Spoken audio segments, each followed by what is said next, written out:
This story takes place after the Civil War near the coast of South Carolina, where the Union Army successfully took over the region, leaving behind about 10,000 slaves. Freedom was in the grasp of 10,000 slaves after enslavers fled for safety. Here is a clip that demonstrates that. Get the silver into the box. Emma, the linen. You do. Go and get your things and hurry. Where's James? James! Oh, there you are. We can't take all this stuff. The Yankees will be here in no time at all. Get on out to the carriage. We're taking ourselves to Charleston. Albert, Randall. After the enslavers left, the Yankees, are also known as the abolitionists, came to the region with the goal to transition the formerly enslaved into their own self-functioning town. The Union Army allowed the free African Americans to use the land for profit, with many taking over the plantations they were once enslaved on. The Port Royal experiment allowed the African Americans to form their own churches, political systems, and military units under land grants from the Union Army. Education became a top priority of the Port Royal experiment, with the most notable school being the Penn School, which taught many things that were once illegal for a slave to learn, such as reading, writing, and craftsman work.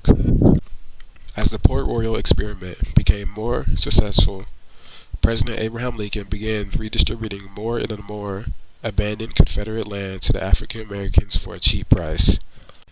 The significance of the Port Royal experiment lies in how it challenged the long-held racist beliefs and ideologies that claimed black people were unintelligent and incapable of self-governance. Instead, the experiment disproved those false racial theories and exceeded people's expectations. Citizens of these experiments ran thousands of acres of land with their own self-sufficient systems. Nevertheless, there was still one problem. African Americans had no citizenship. They were not seen as humans under the eyes of the government. As a result, the Union Party had a shift in goals. Instead of compensating African Americans through land, they switched their ideologies by trying to get African Americans voting rights. However, the assassination of Abraham Lincoln ended many of his Reconstruction plans. He was succeeded by Andrew Jackson, who was a strong supporter of slavery and opposed efforts to grant full rights to formerly enslaved people.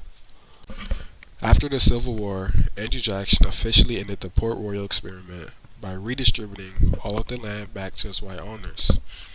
Though a lot of the land was given back to the white owners, some was kept by African Americans up until the 20th century.